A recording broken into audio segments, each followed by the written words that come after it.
when you get ready to go into the promised land, and when you build me a church, build it upon this rock. Don't build it on any other rock. Build it upon this rock.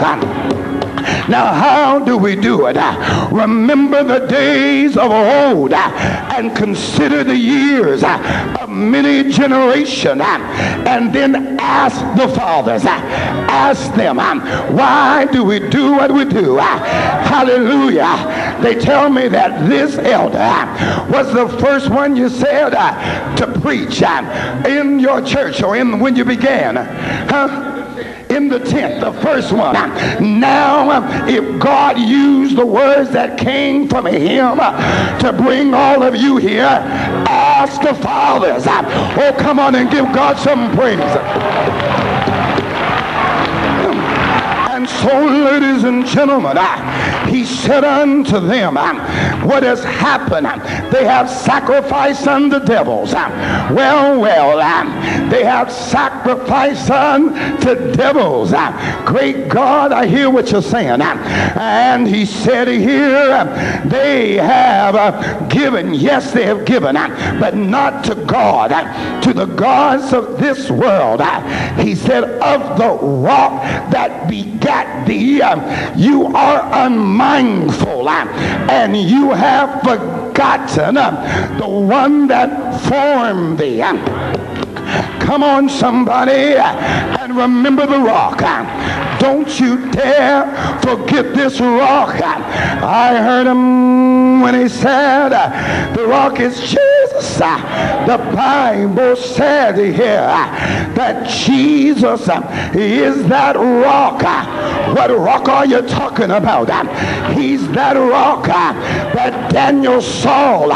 He said there was a rock that was hewed out of the mountain, and it became a stone that began to roll, and as it rolled, it picked up momentum and picked up speed, and it crushed everything that got in front of it. That rock that rolled through Babylon, that rock that rolled through many generations, that rock that rolled on, and that rock that rolled to Calvary's hill, that rock that gave itself to the smiter and allowed men to smite that rock. And when they smote the rock, as Moses did on Calvary's cross, out of the rock came water, and out of the rock came blood. Remember, a rock is a non-porous substance. How did it get the water in it? We're talking about God that can do anything on another level. Yeah. If you would just believe God, God can turn this thing around. And so, ladies and gentlemen, you must hear what I'm saying. That rock now that says, build the church upon me. So before I sit down, I want to share with you, build on a rock. Everybody build on Jesus. Build on the truth of the word. Now hear me, somebody. God want to use you in this church. There are some of you, oh, lift your hand and shout glory. Clap your hand and shout hallelujah. There's some of you in this church that God want to use to teach the Sunday school, but not everybody is cut out to be a Sunday school teacher. Some of you are cut out with the gift of making money. You got a gift to make money, and God wants you to use that gift for the house of God. You got a gift of of administration. The church does something wrong when it tries to make everybody an altar worker and everybody an usher and everybody a Sunday school teacher. That's why we don't have any money now. We got folk trying to do what they weren't called to do. Turn the business person loose and let them make the money, honey. Oh, give God a praise. You got to build on a rock. And then there's some of you that's got to listen to this dangerous preacher. I'm sick and tired of folk just dying when they don't have to die. Well, you got to hear what I'm saying.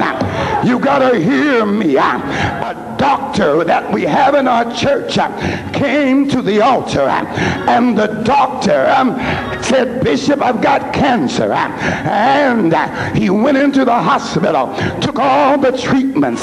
His hair came out. That doctor was to go down for the surgery. They said, we can't heal him, but maybe we can give him a few more months without so much agony. And he was to go into the operation on like Tuesday. He said, now before I go, he was just a frail, thin man now. He said, I just want you to give me a pass. They said, where are you going, dog? He said, I got to get to the church. They said, but you're sick. He said, just get me to the church. He came into the church and he got down after the preached word, and I came to the altar where he was, and I stood there.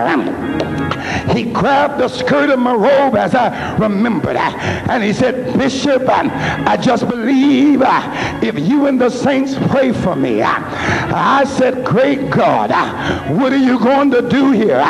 His hair was out. He was down to skin and bones. He was yet going in for an operation on Tuesday. We laid hands on him. The saints prayed for him, and then nothing looked like it happened. He said to me, Bishop, while you were praying, something warm went down my whole left side. Great God. I said, God, what does that mean? He said, I just healed him, Norman. Hallelujah to God. I said, you're healed. He said, Bishop, you know I believe whatever you're saying, God. He says, so should I cancel the operation? I said, should he cancel the operation, God? He said, no. I want his professional colleagues to see my glory. I said, God said, no, sir. He wants your professional colleagues to see his glory. Go on in and let him open you up. He got in the hospital. They opened him up on that Tuesday. Tuesday, he called me back. Not the doctors, he called. He said, Bishop, they opened me up and shut me up. I said, what's wrong? He said, they said, I am as clean as a board of hell.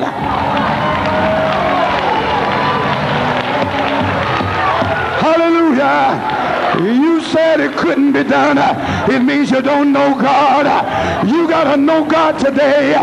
Is there anybody here who want to be dangerous and you want God to use you?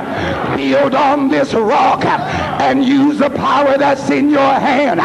Stop being a jellyback. Stand up on the truth of God and operate in the principles of God.